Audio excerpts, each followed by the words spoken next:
आज का हमारा विषय है मोशन रिलेटिव टू अर्थ। अगर पृथ्वी पर कोई कण या पृथ्वी के सापेक्ष कोई कण गति करता है तो उस पर सूडो फोर्सेस, फिक्सिशियस फोर्सेस या आभासी बल किस तरह से काम करते हैं, आज हम उसकी चर्चा करेंगे। इसके लिए मान लिया ये अर्थ है, ये अर्थ का केंद्र O और ये इक्वेटर। इसी तरह से किसी लैम्डा अक्षांश वाले बिंदु के लिए हमने अर्थ के ऊपर कोई पॉइंट लिया P, उसके सापेक्ष केंद्र जो है वो मान लिया हमने O डैश।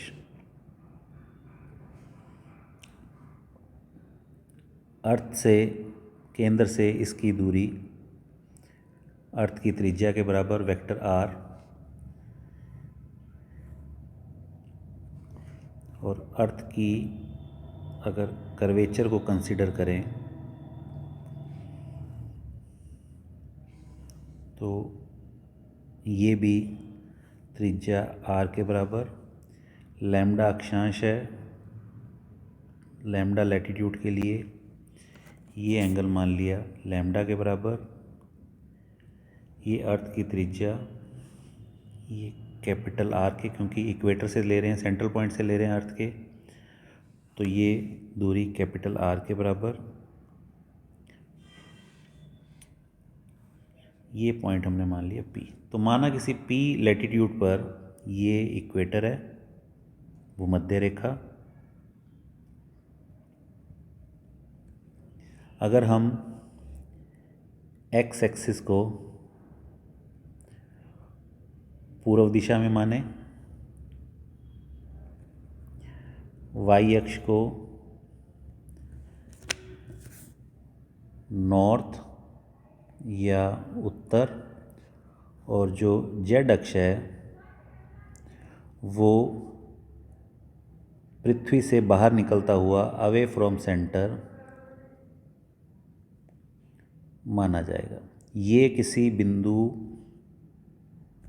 P पर हमने x, y और z अक्ष की माने हैं। x अक्ष पूर्व दिशा में, y अक्ष उत्तर दिशा में और z अक्ष अवे फ्रॉम सेंटर, पृथ्वी से बाहर निकलता हुआ माना जा सकता है।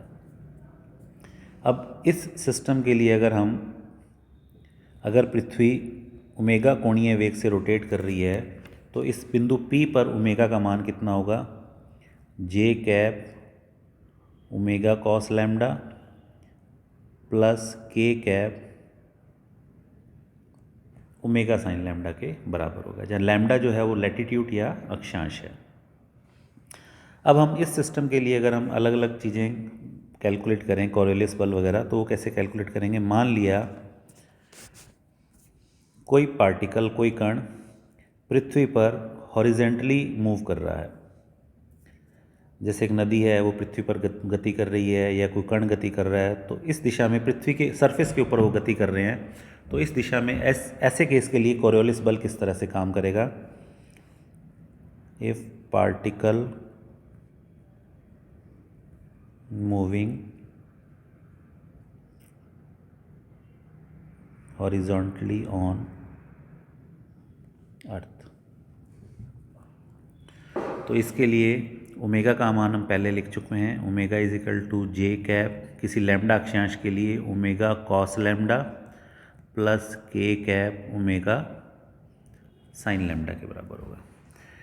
पृथ्वी के सरफेस पे गति कर रहा है पार्टिकल, तो पूर्व या उत्तर दिशा में अगर हम एक्स और वाई एक्सिस मानना है तो गति क्या हो जाएगी? I cap V X plus J cap V Z V Y. Z दिशा में गति नहीं होगी क्योंकि जो पार्टिकल है पृथ्वी की सरफेस के ऊपर ही है। तो यहाँ पे हम अगर कोरियोलिस बल की कैलकुलेशन करें तो हमने यहाँ पे कोरियोलिस बल निकालना है। तो इसकी वैल्यू कितनी होती है? -2m ओमेगा क्रॉस v के बराबर। ओमेगा और v का क्रॉस प्रोडक्ट करना हमें आता ही है।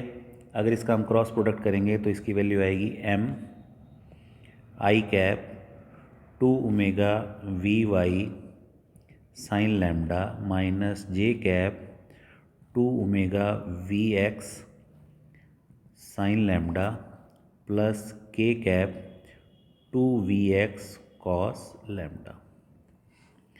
तो ये वाला कंपोनेंट आई कैप का, ये वाला कंपोनेंट जे कैप का और ये वाला कंपोनेंट के कैप का। तो इससे स्पष्ट है कि ये बल का, कोरियोलिस बल का हॉरिजॉन्टल कंपोनेंट होगा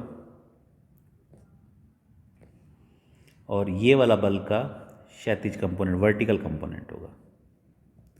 तो कोरियोलिस बल जो होगा हॉरिजॉन्टल में भी और वर्टिकल दोनों डायरेक्शंस में काम करेगा और उसकी जो वैल्यूज़ होंगी वो हम ये एफ कोरियोलिस फोर्स हॉरिजॉन्टल की वैल्यू होगी और ये एफ कोरियोलिस फोर्स वर्टिकल की वैल्यू होगी। इसी तरह से एक दूसरा फिनोमिना होता है नदियों के किनारों पर कटाव। नदियों के, इसमें नदियों के किनारों पर कटाव। अगर कोई नदी पृथ्वी की सरफेस पे मूव कर रही है तो कोरियोलिस बल का मान ये ऊपर वाली समीकरण से हम ज्ञात कर सकते हैं। अगर गति, जो रिवर है, नदी है, वो केवल एक्स डायरेक्शन के अंदर गति कर रही है, पॉजिटिव एक्स डायरेक्शन में, यानी ईस्ट की तरफ गति कर रही है, पूर्व की तरफ गति कर रही है, तो हम वेक्टर v का मान आई कैप वी एक्स लिख सकते हैं तथा वी वाई का मान कितना हो जाएगा, 0 के बराबर हो जाएगा। तो vector v is equal to I V X आ जाएगा। ऊपर वाली समीकरण में लिखें तो कोरियोलिस फोर्स के हॉरिजॉन्टल कंपोनेंट का मान कितना आएगा, minus 2m omega V X sine lambda J cap. अर्थात कटाव जो होगा नदियों का वो माइनस जे कैप की डायरेक्शन में होगा, अर्थात दक्षिण दिशा में होगा। अर्थात उत्तरी गोलार्ध के अंदर अगर कोई नदी गति कर रही है तो उसका कटाव बहाव के दाहिनी ओर और दक्षिणी गोलार्ध में बहाव के बाहिनी ओर नदियों का कटाव होता है। इसी तरह से दूसरा फिनोमिना हम डिस्कस कर सकते हैं, जैसे चक्रवात।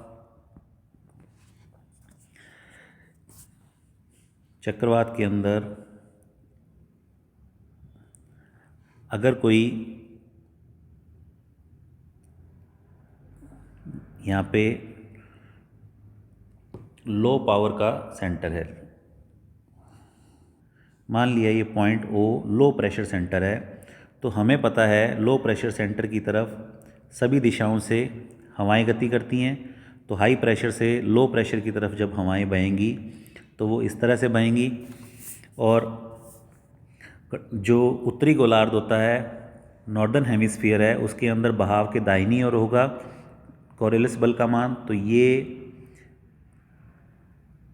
इस तरह से बल, कोरियोलिस बल के कारण मुड़ जाएगी, ये इस तरह से मुड़ेगी बहाव की दिशा, ये इस तरह से और ये इस तरह से। इस तरह से ये जो चक्रवात होगा ये एंटी क्लॉकवाइज डायरेक्शन के अंदर आएगा। तो उत्तरी गोलार्ध के अंदर जब हवाएं हाई प्रेशर पॉइंट से लो प्रेशर पॉइंट की तरफ गति करती हैं तो उत्तरी गोलार्ध में बहाव की दिशा के दाहिनी ओर और दक्षिणी गोलार्ध में बहाव की दिशा के बाहिनी ओर बल लगता है। तो इस वजह से चक्रवात की स्थिति उत्पन्न होती है। इसी तरह से हम अब नेक्स्ट पॉइंट डिस्कस करेंगे।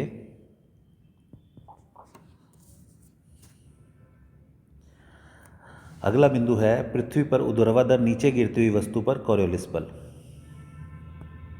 एक बार जो हमने डिस्कस किया है इसको एक बार दोबारा देख लेते हैं।